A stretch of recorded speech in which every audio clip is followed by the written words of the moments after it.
दोस्तों, जिस तरह से हमारी पृथ्वी अपने चांद को अपने साथ लिए सूर्य का चक्कर काट रही है, वैसे ही और भी ग्रह अपने सभी चांदों को लेकर, यानी कि अपने सभी मून्स को लेकर सूर्य का चक्कर लगा रहे हैं। उसी तरह से सूर्य भी अपनी गैलेक्सी का चक्कर लगा रहा है और हमारा सोलर सिस्टम मिल्की वे गैलेक्सी में लगभग 200 बिलियन यानी 200 अरब दूसरे तारों के साथ एक बड़े से सुपरमैसिव ब्लैक होल को ऑर्बिट कर रहा है। दोस्तों, वीडियो शुरू हो उससे पहले आप हमारे चैनल सिलेक्शन पॉइंट्स को अभी तक सब्सक्राइब नहीं है तो अवश्य कर लीजिए।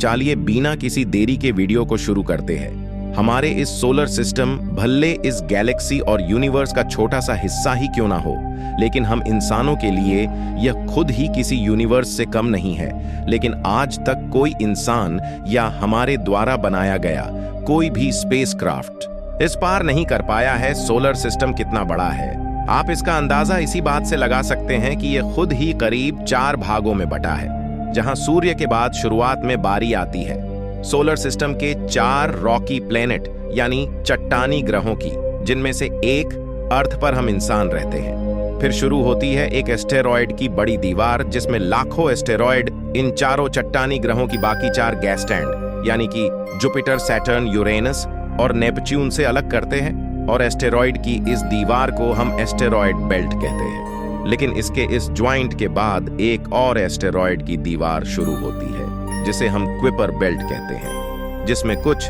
सेंटीमीटर से लेकर कई हजार किलोमीटर बड़े एस्टेरॉयड लगातार सूरज को ऑर्बिट करते आ रहे हैं। और ये हमारे सोलर सिस्टम में सभी 8 ग्रहों और सोलर सिस्टम का आखिरी भाग कहे जाने वाले 8 क्लाउड को अलग करते हैं।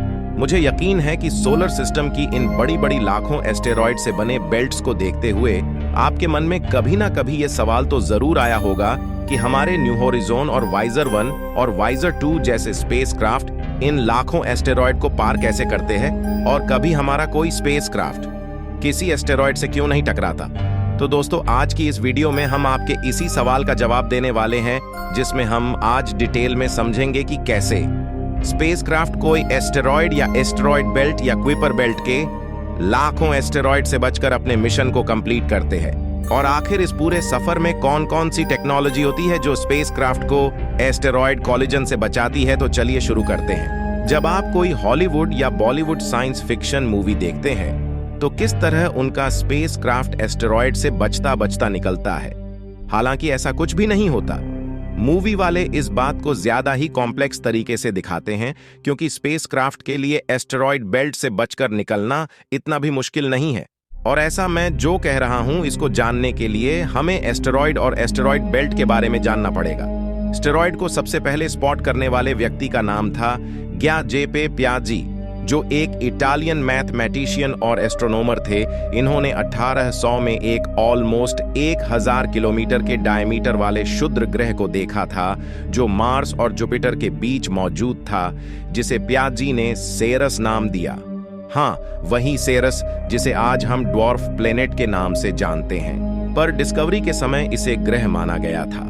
पर 18वीं सदी में सेरस की डिस्कवरी के बाद सोलर सिस्टम में ऐसे हजारों एस्टेरॉयड की खोज होने लगी जो साइज में काफी बड़े थे। यह इंसानों द्वारा एस्टेरॉयड बेल्ट की सबसे पहली ऑब्जर्वेशन कही जा सकती है। इसलिए 1802 तक इन सभी सोलर सिस्टम के नए बड़े ऑब्जेक्ट्स को माइनर प्लैनेट कहा जाने लगा।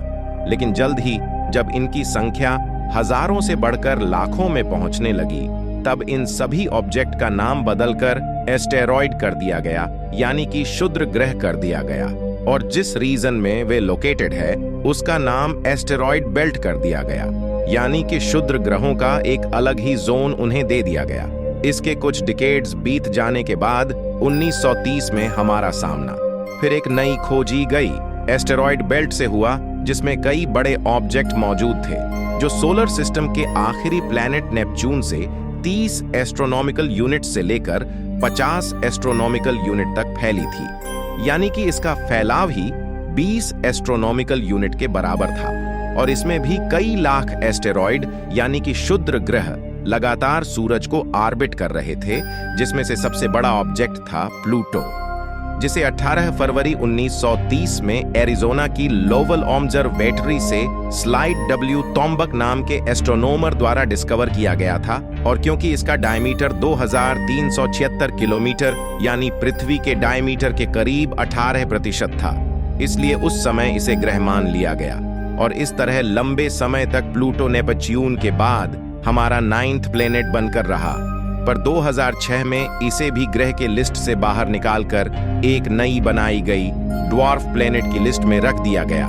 कुल मिलाकर कहने का मतलब सिर्फ यह है कि हमारे इस सोलर सिस्टम में ऐसी 2 बड़ी एस्टेरॉयड बेल्ट मौजूद है जिसमें लाखों छोटे बड़े एस्टेरॉयड मौजूद हैं। इनमें से कई तो इतने बड़े हैं कि उनका डायमीटर हजारों किलोमीटर है।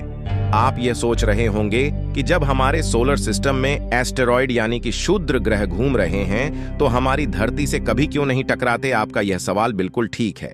अब इसका जवाब हम आपको बड़े ही सिंपल शब्दों में देंगे।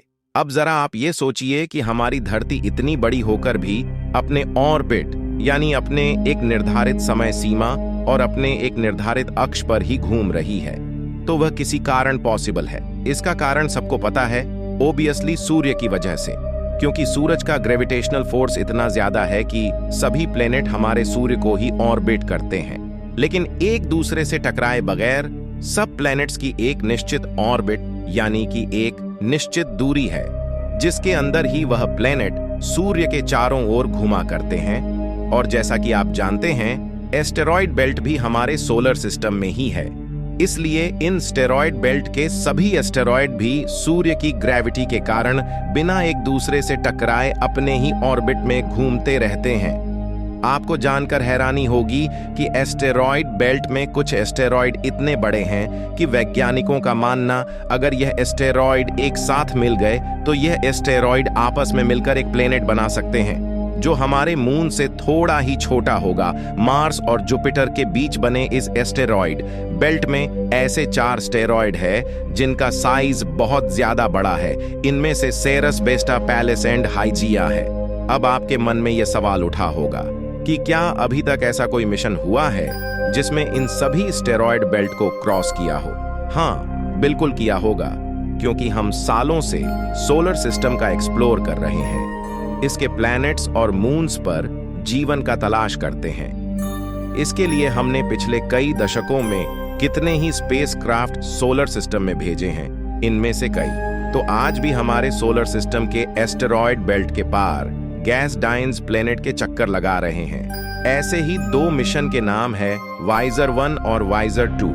इन दोनों स्पेसक्राफ्ट को नासा द्वारा बनाया गया है, जिन्हें अलग अलग टाइमिंग पर केनेडी स्पेस सेंटर से लॉन्च किया गया था। इनका मेन मोटिव था सोलर सिस्टम को बाहर से जानना और आउटर प्लेनेट के बारे में भी जानकारी इकट्ठा करना। इस मिशन में पहले वाइजर 2 को 20 अगस्त 1977 में लॉन्च किया गया था।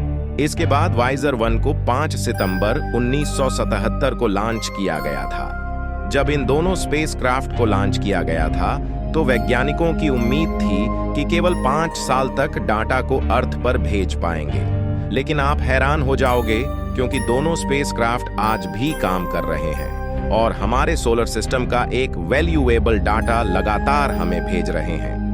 इनमें वाइजर 2 तो 1989 में ही कुइपर बेल्ट में पहुंच चुका था और आज तो यह कीपर बेल्ट को भी पार करके अर्थ से 133 एस्ट्रोनॉमिकल यूनिट से दूर सोलर सिस्टम की आखिरी रीजन 8 क्लाउड में पहुंच चुका है ना? हैरान कर देने वाली बात तो आपके मन में सवाल उठा होगा कि जब इन स्पेसक्राफ्ट ने सोलर सिस्टम में इतनी दूरी तय कर ली है तो यह स्पेसक्राफ्ट कभी भी एस्टेरॉयड बेल्ट या कुइपर बेल्ट के स्टेरॉयड से बचे कैसे? इसका बहुत ही सिंपल सा जवाब है कि जैसा आपको मूवी में दिखाते हैं कि स्टेरॉयड एक दूसरे से कितना करीब है, ऐसा लगता है कि सभी आपस में टकरा जाएंगे। ऐसा बिल्कुल भी नहीं है। रियल में एस्टेरॉयड के बीच की दूरी 1000 से 10,000 किलोमीटर के बीच होती है। और आप अंदाजा लगाइए कि जब किसी के बीच में इतना बड़ा गैप होगा तो स्पेसक्राफ्ट को उनसे टकराने की जरूरत ही क्या है? उसके लिए वहां से निकलना बिल्कुल आसान है। अभी तो मैंने यहाँ पर केवल 10,000 किलोमीटर कहा, जबकि कुइपर बेल्ट में तो एस्टेरॉयड और भी ज्यादा दूरी पर होते हैं, जैसे 10,000 से कई लाख किलोमीटर दूर। तो अब आप ही बताइए कि स्पेसक्राफ्ट इन एस्टेरॉयड से कैसे टकरा सकते हैं? चलो बाय चांस हमने मान भी लिया कि कोई एस्टेरॉयड यानी क्षुद्र ग्रह स्पेसक्राफ्ट के सामने आ भी गया, तो उस स्पेसक्राफ्ट का क्या होगा? इसका भी बहुत आसान शब्दों में आंसर है कि हमारी टेक्नोलॉजी इतनी ज्यादा एडवांस है कि स्पेसक्राफ्ट की स्पीड शिप में लगे कई अलग अलग तरह के सेंसर टेक्नोलॉजी कोलिजन से पहले उस स्टेरॉयड की मूविंग स्पीड और डायरेक्शन का पता लगा लेते हैं। इसके बाद ऑटोमेटिक या फिर मैनुअल तरीके से स्पेसक्राफ्ट अपने डायरेक्शन में कुछ डिग्री चेंज करके ही एस्टेरॉयड कोलिजन से बच जाता है। चलिए कुछ ऐसी टेक्नोलॉजी और सेंसर के बारे में जानते हैं जिनका प्रयोग स्पेसक्राफ्ट एस्टेरॉयड टकराव से बचने के लिए करते हैं। Number 1, navigation and guidance. किसी भी स्पेसक्राफ्ट को बिना किसी एस्टेरॉयड से टकराए पास करने के लिए नेविगेशन और गाइडेंस सिस्टम बहुत जरूरी एलिमेंट होता है। इस सिस्टम के अंदर स्पेसक्राफ्ट के बहुत सारे सेंसर, इंस्ट्रूमेंट और सॉफ्टवेयर को लगाया जाता है, जिसकी मदद से स्पेसक्राफ्ट की पोजीशन, स्पीड और डायरेक्शन को रियल टाइम मेजर किया जाता है। वहीं सेंसर की वजह से स्पेसक्राफ्ट की पाथ में आने वाली प्रॉब्लम को मैथमेटिक कैलकुलेशन से प्रेडिक्ट करके उसकी ट्रैजेक्टरी को टाइम टू टाइम चेंज किया जाता है, जिससे वह क्षुद्र ग्रह और दूसरे स्पेस ऑब्जेक्ट से टकराने से बच जाता है। इस सिस्टम का सबसे इंपॉर्टेंट सेंसर स्टार ट्रैकर होता है। इसका काम होता है कैमरे के जरिए स्टार्स की पोजीशन को लोकेट और ट्रेस करना। इसका कंपैरिजन वह सेंसर अपने स्टार चार्ट से करता है, और अगर इस सेंसर को उसमें कुछ भी चेंज नजर आते हैं तो वह उस स्पेसक्राफ्ट की डायरेक्शन में ऑटोमेटिक एडजस्ट कर देता है, जिससे वह इजीली स्पेस में ट्रेवल कर सके। इसके अलावा लेजर रेंज फाइंडर नाम का एक सेंसर होता है, जिसका काम लेजर के द्वारा स्पेसक्राफ्ट और उसके नियरली किसी भी ऑब्जेक्ट के किसी भी डिस्टेंस का पता करना होता है। ये सेंसर लगातार स्पेसक्राफ्ट के चारों ओर ऑब्जेक्ट डिस्टेंस को मेजर करता रहता है। अगर इस सेंसर को कहीं पर भी पोटेंशियल कोलिजन का पता लगता है तो स्पेसक्राफ्ट में नेसेसरी एडजस्टमेंट के लिए कमांड कर देता है। Number 2, trajectory planning. किसी भी स्पेसक्राफ्ट को स्पेस में भेजने से पहले वैज्ञानिकों द्वारा उस स्पेसक्राफ्ट की एक ट्रैजेक्टरी प्लानिंग की जाती है, जिसके अंदर उस स्पेसक्राफ्ट के मॉडल का एक कंप्यूटर सिमुलेशन बनाते हैं, जिसके जरिए उसको स्पेस में क्या-क्या प्रॉब्लम्स को फेस करना पड़ेगा ये पता लगाया जाता है। ट्रैजेक्टरी प्लानिंग के जरिए उन्हें स्पेस के क्षुद्र ग्रह और दूसरी बॉडीज के बारे में पता लग जाता है। इसके बाद वह स्पेसक्राफ्ट को सेफली लॉन्च कर सकते हैं। ट्रैजेक्टरी प्लानिंग में एक कॉमन मेथड यूज होता है जिसे ग्रेविटी असिस्ट के नाम से जाना जाता है। इस मेथड के जरिए हम स्पेसक्राफ्ट को स्पीड और डायरेक्शन दे पाते हैं, जो उसे अदर प्लेनेट और सेलेस्टियल बॉडी की ग्रेविटी से मिलती है। इस सेंसर का प्रयोग करके स्पेसक्राफ्ट एस्टेरॉयड बेल्ट का क्विपर बेल्ट में से एक पाथ को सेलेक्ट करके ग्रेविटी के जरिए तेजी से निकल जाता है। Number 3, collision avoidance manoeuvres, navigation and guidance system. और ट्रैजेक्टरी प्लानिंग के बाद भी स्पेस में एस्टेरॉयड के टकराने का खतरा बना रहता है, जिससे डायबिटीज अवॉइडेंस मैन्यूअर्स यानी कि डेम्स के जरिए दूर किया जा सकता है। इस सेंसर के जरिए स्पेसक्राफ्ट की स्पीड को कम और डायरेक्शन बदली जाती है, जिससे वह एस्टेरॉयड से बचकर निकल सके। किसी भी टकराव से बचने के लिए डेम्स एक खास तरह की टेक्नोलॉजी का इस्तेमाल करता है, जिसे थ्रस्ट बोन कहते हैं, जिसकी हेल्प से ये स्पेसक्राफ्ट की डायरेक्शन एकदम से बदल देता है, जिससे वह उस एरिया से दूर चला जाए जहां पर टकराव होने का खतरा बना रहता है। और कई बार इस सेंसर को पूरी कमान मिली होती है कि अगर स्पेसक्राफ्ट के पाथ में उससे ज्यादा एस्टेरॉयड या प्रॉब्लम्स दिखे, स्पेसक्राफ्ट का पाथ ऑटोमेटिक बदल सकता है। यानी ये सभी टेक्नोलॉजी हमेशा ये बात इंश्योर करते हैं कि हमारे space probe safely solar system में एक्सप्लोरेशन का काम कर सके। इन सब बातों का कंक्लूजन क्या है? Steroid belt and Kuiper belt को किसी भी स्पेस प्रोब के लिए एक्सप्लोर करना बहुत ज्यादा चैलेंजिंग है और रिस्की भी साबित हो सकता है। हालांकि high advance navigation and guidance system, trajectory planning का कोलिजन एडवांस मैन्योर जैसे सेंसर इंस्ट्रूमेंट के हेल्प से स्पेस में आने वाली सभी प्रॉब्लम्स जैसे एस्टेरॉयड और टकराव को तो दूर किया जा सकता है और सेफली अपने रीजन में जाया जा सकता है। और उनकी हेल्प से हमें सोलर सिस्टम की हिस्ट्री और इवोल्यूशन को भी जानने में मदद मिलती। हमें पता है कि बहुत ज्यादा रिस्की है, लेकिन स्पेस एक्सप्लोरेशन लगातार हमें अपनी बाउंड्रीज को पुश करने के लिए मोटिवेट करता है, जिससे हमें यूनिवर्स के बारे में बहुत सारी नॉलेज मिलती है।